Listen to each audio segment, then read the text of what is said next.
प्रायोजक हैं cancer healer centre, a new beginning.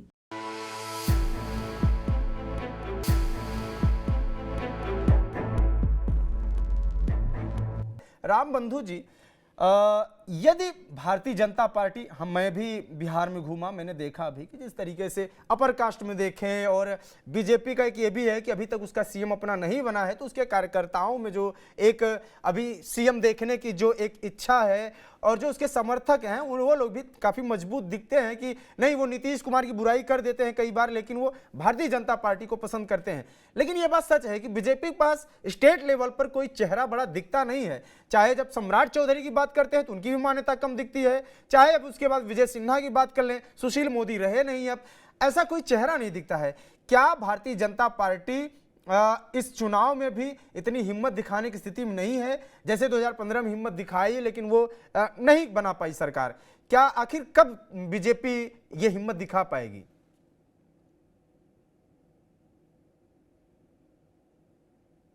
आवाज नहीं आ रही आपकी, अनम्यूट करिए, अनम्यूट। जी। हाँ बिहार के अतिरिक्त ऐसे कई राज्य हैं जहां हाँ। पे बीजेपी का कोई बड़ा चेहरा नहीं है। इसके हम्म बावजूद बीजेपी की वहां की बहुमत की सरकार है। हम्म और जहां पे बीजेपी का राज्यों में अपना कोई बड़ा नेता है, वहां पे उस नेता के बजाय वो तो नरेंद्र मोदी के चेहरे के आगे चुनाव लड़ती है। हम्म बीजेपी बिहार में भी मोदी के हम्म चेहरे पे ही चुनाव लड़ती है। हम्म और ये इस बार भी होगा। हर बार आप पिछले विधानसभा चुनाव में हो या लोकसभा चुनाव में तो मोदी के नाम पे चुनाव बीजेपी लड़ती ही है। विधानसभा चुनाव में भी बीजेपी का चेहरा तो नरेंद्र मोदी ही होते हैं। हाँ। और इस बार दिल्ली चुनाव परिणाम के बाद तो बीजेपी के कार्यकर्ताओं में उत्साह बढ़ा है। इसमें हम्म इसमें किसी को कोई शंका नहीं होनी चाहिए कि हम्म बिहार बीजेपी के कार्यकर्ताओं का उत्साह बढ़ा है। लोकसभा चुनाव के परिणाम के बाद उनके उत्साह में जो कमी हुई थी, उस हम्म उसके अनुसार इस समय तो उन सभी कार्यकर्ताओं का उत्साह अपने आसमान पे है। यहाँ पे तो बीजेपी के कार्यकर्ता ये बोल रहे हैं कि एनडीए की सरकार इस बार 225 सीटों का लक्ष्य हासिल करेगी। हाँ। तो उनके उत्साह में बढ़ोतरी हुई है। और बीजेपी की अपनी चुनावी जमीन है। देखिए, नेता बड़ा हो, नेता का कोई चेहरा हो या ना हो, चुनावी जमीन होनी चाहिए पार्टी का, और वो बीजेपी की बिहार में है।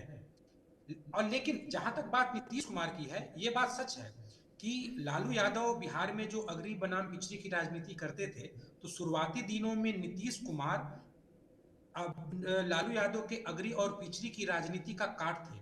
यही कारण था कि नीतीश कुमार के साथ ही मिलकर के बीजेपी सत्ता में आई। और बीजेपी हमेशा नीतीश कुमार के साथ ही जुड़ के चुनाव लड़ना भी चाहती है। जब तक लालू यादव रहते हैं तब तक नीतीश कुमार के चेहरे से अगरी बनाम पिछड़ी की राजनीति नहीं हो सकती है। मतलब आप ये कह लेकिन रहे हैं कि नीतीश नीतीश कुमार कुमार जो पिछड़े का मोहर है, जो अगड़ा पिछड़ा पॉलिटिक्स है, उसके काट के रूप में बीजेपी देखती है कि बीजेपी को अगर अगड़ों का की पार्टी माना जाए तो नीतीश कुमार साथ में है, तो वो पिछड़ों को भी थोड़ा सा नॉर्मल करते हैं। जी, करते हैं। लेकिन इस दौरान बीजेपी का अति पिछड़े समाजों में, दलित समाजों में अपना खुद का ही विस्तार हुआ है। खुद का भी अच्छा। विस्तार हुआ है। तो हम्म लेकिन अभी वर्तमान जब आप 2020 के बाद की जो राजनीति की तुलना करेंगे, उसमें नीतीश कुमार की छवि में गिरावट आई है। हम्म आप नीतीश कुमार हमेशा पूर्ण बहुमत की सरकार में रहे हैं, हमेशा वो मुख्यमंत्री रहे हैं, लेकिन उनके कारण ही बिहार में एक अनिश्चितता की राजनीति की शुरुआत हुई है। हम्म वो आम लोगों को ये समझ में नहीं आता था कि सरकार कब बनेगी, कब नीतीश कुमार किस गठबंधन में रहेंगे, हम्म किधर जाएंगे। तो ये अनिश्चितता की राजनीति के कारण उनकी जो छवि है वो गिरी है। लेकिन इस छवि का डैमेज कंट्रोल बीजेपी बखूबी करेगी। तो हम्म आपका जो मूल सवाल ये था कि बिहार में बिना किसी अपने प्रदेश स्तर के नेता के चेहरे के बिना हम्म बीजेपी बिहार में आएगी, निश्चित तौर पे आएगी। और बिहार में नेता हैं। अगर आप देखेंगे, आप सम्राट चौधरी को भी देख लें, दिलीप जायसवाल को भी देख लें, हम्म बिहार में ऐसे कई नेता हैं। हाँ, भले ही उनका सीमित प्रभाव हो, लेकिन वो कहीं ना कहीं किसी न किसी क्षेत्र के जनाधार का नेतृत्व तो करते ही हैं।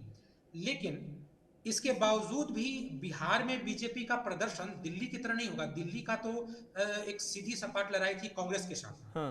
यहाँ पे निश्चित रूप से बीजेपी के लिए टेढ़ी खेल है।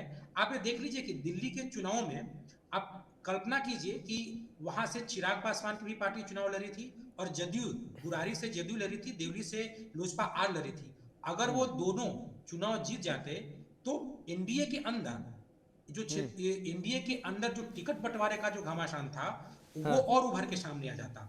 वो केवल बीजेपी का ही नहीं, वहां एक एक सीट नहीं जीत जाती तो जदयू और चिराग पासवान ये दोनों का मनोबल ऊंचा रहता। तो बीजेपी के लिए राहत की बात है, मुझे लगता है कि बीजेपी के लिए राहत की बात है कि दिल्ली चुनाव में जदयू और चिराग पासवान की लोजपा आर ये दोनों पार्टियां हार गई। तो एनडीए में अब टिकट बंटवारों में मुझे लगता है कि थोड़ा होती सही, लेकिन बीजेपी के लिए आसान हुआ है।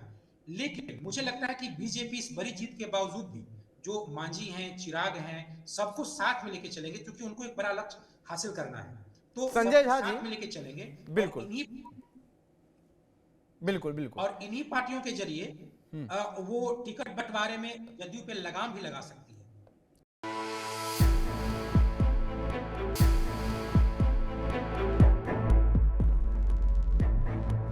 प्रायोजक हैं cancer healer centre, a new beginning.